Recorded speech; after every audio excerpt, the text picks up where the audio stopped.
जी हां दोस्तों, नकली सीबीआई अधिकारी ने डॉक्टर के घर पर बोला धावा। 2 घंटे तक डॉक्टर दंपत्ति को किया हाउस अरेस्ट। जब नहीं मिला कैश तो गोली मारने की धमकी दी और आसानी से फरार हो गया।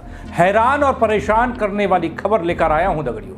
नमस्कार पैलाग, मैं पंकज रौतेला, आप देख रहे हैं उत्तराखंड न्यूज।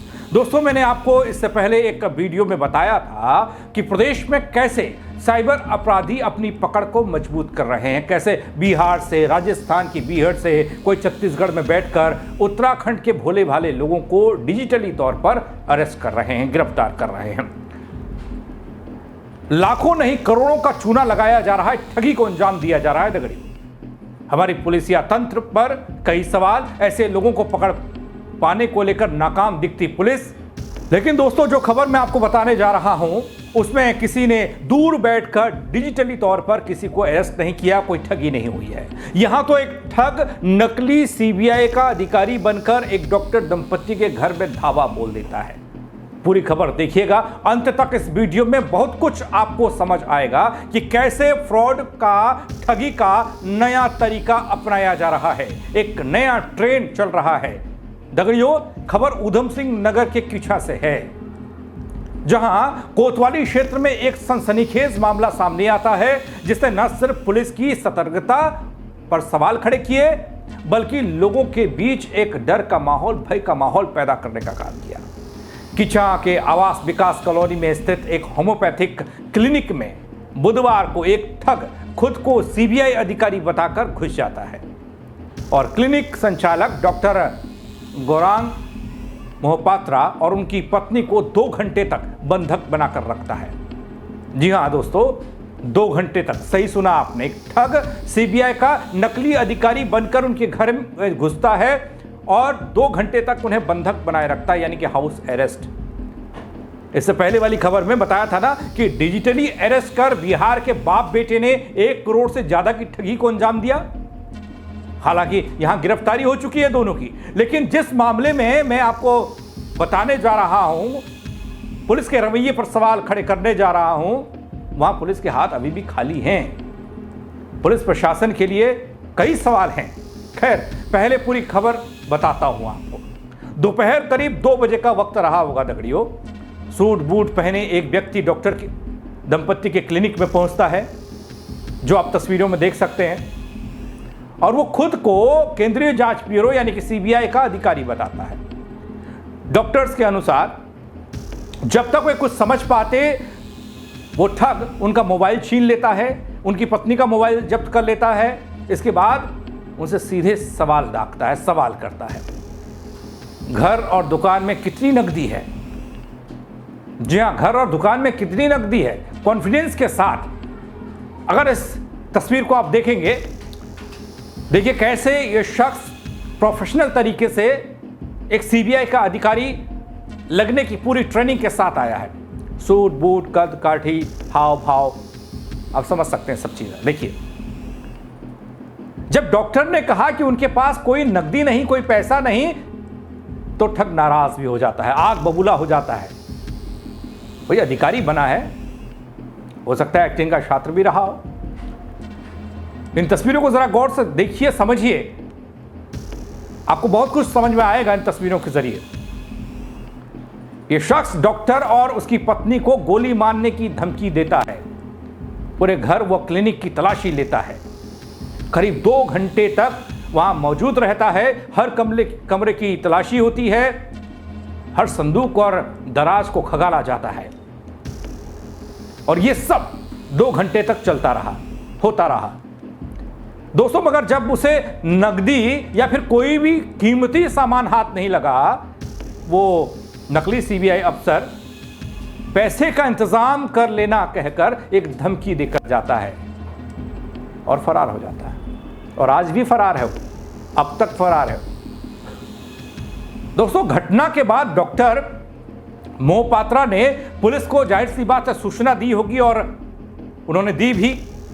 मौके पर पहुंची पुलिस सीसीटीवी फुटेज खंगालती है, और सामने तो फुटेज आपकी भी, आप भी देख लीजिए कैसे ये शख्स बैठा हुआ है, और उसके हाव भाव से आपको समझ आएगा कि वो कैसे रौब डॉक्टर दंपत्ति पर झाड़ रहा है। और उनको कुछ समझ नहीं आया था कि वाकई में ये असली है, नकली है, क्योंकि पूरी ट्रेंड तरीके से वहां पहुंचा था, कपड़ों से लेकर, जूते से लेकर, उसका ड्रेस कोड देख लीजिए, जिसमें वो ठग सीसीटीवी में दिखाई दे रहा है बात करता हुआ, और परिसर में भी वो घूमता नजर आया कुछ सीसीटीवी फुटेज में। फुटेज से साफ जाहिर होता है कि आरोपी पूरी तैयारी के साथ आया था दगड़ियों। उसका हाव भाव, पहनावा, अंदाज किसी असली अफसर से कम नहीं लग रहा था। घटना के बाद इलाके में हड़कंप मच गया, लोगों में डर बना कि अगर कोई इस तरह नकली पहचान लेकर उनके घर में घुस सकता है तो उनकी सुरक्षा कैसे सुनिश्चित होगी, कौन करेगा। सबसे बड़ा सवाल तो यह उठता है दगड़ियों कि अगर इस वक्त डॉक्टर या फिर डॉक्टर की पत्नी उस शख्स का विरोध करती तो उसका रिएक्शन क्या रहता, वो ठग क्या करता, क्या वो हिंसक होता, उन पर जानलेवा हमला करता, क्या कर सकता था वो। यह एक बेहद खतरनाक संकेत है दगड़ियों। इस बीच सीओ सितारगंज जब दबाव पड़ा, जब घटना सामने आई तो जाहिर सी बात है पुलिस के हाथ पांव भी फूले। भूपेंद्र सिंह धोनी ने बयान जारी करते हुए बताया कि मामले की गंभीरता को देखते हुए एक विशेष जांच टीम का गठन कर दिया गया है। साथ ही सर्विलांस टीम को भी मदद के लिए लगाया गया है, जिससे आरोपी की पहचान हो सके, लोकेशन ट्रेस की जा सके और आरोपी को पकड़ा जा सके। लेकिन अब तक ये आरोपी फरार है। अब फरार क्यों है ये पुलिस वाले जाने। सीआईडी ऑफिसर बन गए और इसके बाद मुझे बोला आपका सारी जांच कराएंगे, आपका सारी कागज फर्जी है और आपका डिग्री फर्जी है, आपका मेडिसिन भी फर्जी है। तो तुरंत वो हमको सीज कर दिया, मेरा मोबाइल भी ले लिया और पैसा मांगा, 50-60 लाख मांगा, उसको हम ये कर देंगे। और गोली मारने के लिए कोशिश नहीं किया, लेकिन बंदूक था उसका पास और हम डर गए। फिर हमको 2 घंटा सीज कर दिया हमारा घर में करके। फिर लास्ट में थ्रेटनिंग दे के गया, आपको ऑफिस आना है और 50 लाख देना है आपको, फिर आपको नहीं तो जेल भेज देंगे। अच्छा, जिस समय घटना हुई उस समय यहाँ क्या कोई मौजूद नहीं था? कोई सबको निकाल दिया, वो जो हमारा पेशेंट था इसको देख के निकाल दिया, बाकी हमारा जो स्टाफ था इसको भी निकाल दिया, बाहर अलग कर दिया। क्या वो अकेले ही था, उसके साथ कोई? अकेले था वो, क्या अकेले था? वो बोल रहा था बाहर में कोई बंदा है, लेकिन मैंने देखा नहीं कोई बात। अच्छा, पुलिस के पास पहुंचे थे, क्या क्या मांग किया? पुलिस से मांग किया इनको जैसे भी पकड़ा जाए और हमको सुरक्षा दिया जाए। अच्छा, कहीं और भी इस बंदे ने इसी तरीके की घटना को अंजाम दिया कुछ समय? इसमें और एक सुनने में आया और एक कोई जगह में वो जांच किया है, लेकिन वो और कोई ऑफिसर बन के गया, वो बोला मेडिकल ऑफिसर नैनीताल का ऐसे बन के गया। वहीं सीओ सितारगंज भूपेंद्र सिंह धोनी ने बताया कि मामले की जांच के लिए एक टीम गठित कर दी गई है और सर्विलांस की मदद से आरोपी की तलाश की जा रही है। डॉक्टर गौरांग महापात्रा हैं जो अपना होम्योपैथिक क्लिनिक चलाते हैं। इन्होंने जो है सूचना दी थाने में, एक अज्ञात व्यक्ति अपने को सीआईडी ऑफिसर बन के आया और इनके प्रपत्रों की जांच करने लगा और जांच में कुछ नहीं मिला तो और अन्य आरोप लगाए कि घर में तुम्हारे पास कितना कैश रखा हुआ है, क्या रखा हुआ है। उनके आरोप अनुसार उसने इनके घर की सर्च भी करी, इनको धमकाया भी कि संभवतः 10 लाख रुपए की मांग करी और उसके बाद में जो है वो वहाँ से चला गया। और इनका कहना है कि उनकी और उनकी पत्नी के साथ में इसके द्वारा जो है व्यवहार भी गलत किया गया। हाँ, वो सारी चीज़ें हैं। 10 लाख इसमें जांच हो रही है, हमारी टीम इसमें लग गई है, सर्विलांस भी हमने इसमें लगा दी है, जल्दी हम लोग इसको अनावरण कर लेंगे। फिलहाल इस मामले में पुलिस ने आश्वासन दिया है कि जल्दी आरोपी को गिरफ्तार कर पूरे मामले का खुलासा किया जाएगा। पंजाब केसरी टीवी के लिए उधम सिंह नगर से निजामुद्दीन शेख की रिपोर्ट। अधिकारी ने भरोसा दिलाया, पुलिस के अधिकारी ने, हालांकि जल्द से जल्द इस मामले का खुलासा होगा, आरोपी गिरफ्तार किया जाएगा। दोस्तों, ये घटना न केवल कानून व्यवस्था पर सवाल खड़े करने वाली है, बल्कि आम जनता, मेरे और आपके सचेत रहने के लिए भी हमको कहने वाली है या फिर सचेत करने वाली घटना है। किसी भी व्यक्ति द्वारा खुद को अधिकारी बताने पर उसकी पूरी पहचान नहीं करनी चाहिए क्या? उसकी आईडी नहीं देखनी चाहिए क्या?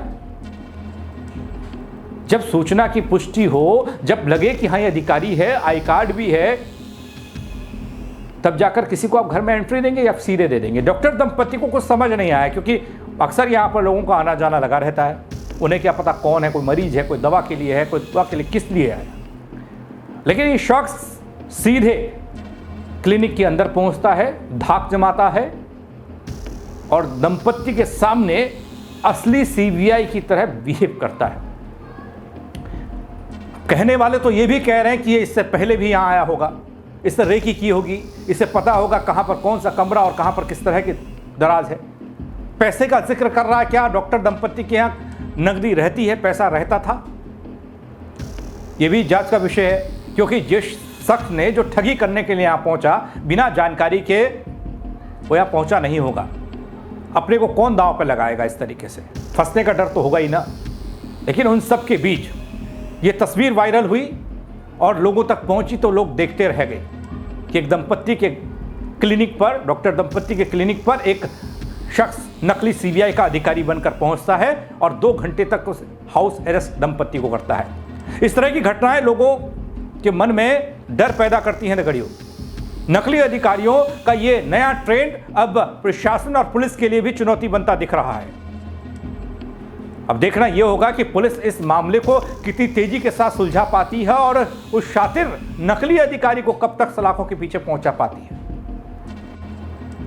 लेकिन इससे पहले वाली खबर में जब मैंने आपको बताया कि कैसे लोगों को डिजिटल अरेस्ट किया जा रहा है, धमकाया जा रहा है, उसके पैसे ऐंठे जा रहे हैं, उस मामले को सुलझाने में नैनीताल पुलिस के पसीने छूट गए।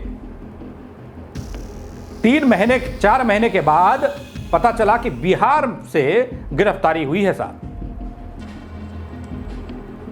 तो यानी कि जिस तरीके से हम आधुनिक दुनिया में चले गए, तकनीक का इस्तेमाल कर रहे हैं, लेकिन उन सबके बावजूद भी ट्रेनिंग की कमी दिखाई देती है।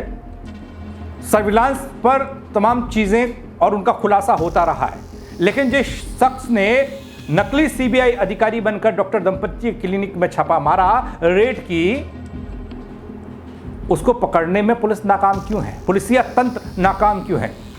सब चीजें तो हैं पुलिस के पास कहने के लिए, लेकिन उसके बावजूद भी वो शख्स अभी तक पकड़ से बाहर है। क्या वो एक मामूली ठग है या फिर उसका काम ही ठगी करना, प्रोफेशनल तरीके से ठगी को अंजाम देना है? क्योंकि जब उसकी गिरफ्तारी होगी तो हो सकता है कई राज और खुलेंगे दगड़ियों, लेकिन उसकी गिरफ्तारी होना जरूरी है और जल्द गिरफ्तारी होना जरूरी है। इस खबर को लेकर आपकी राय का इंतजार रहेगा दोस्तों। मेरे को आप कमेंट के जरिए बता सकते हैं और सतर्क रहें, सावधान रहें। ये मैं बार बार कहता हूं वो इसलिए क्योंकि इस तरीके के ठग आपके आसपास भी हो सकते हैं, आपके घर में भी कभी घुस सकते हैं। तो आपको सचेत रहने की ज़रूरत है, सावधान रहने की ज़रूरत है। पहले कोई व्यक्ति अगर आपको बोलता है मैं ईडी से हूँ, मैं सीबीआई से हूँ, मैं आयकर विभाग से हूँ या मैं पुलिस से हूँ, बिना वर्दी में या वर्दी में भी, उससे जांच लें, परख लें, संतुष्टि कर लें, उसके बाद उसको घर में एंट्री दें और बैठाएं, उससे पहले नहीं। खबर को शेयर करें, ज़्यादा से ज़्यादा लोगों तक पहुँचाएं दगड़ियों, और लाइक करना कतई ना भूलें। मेरे साथ जुड़ने के लिए बहुत शुक्रिया। जय उत्तराखंड।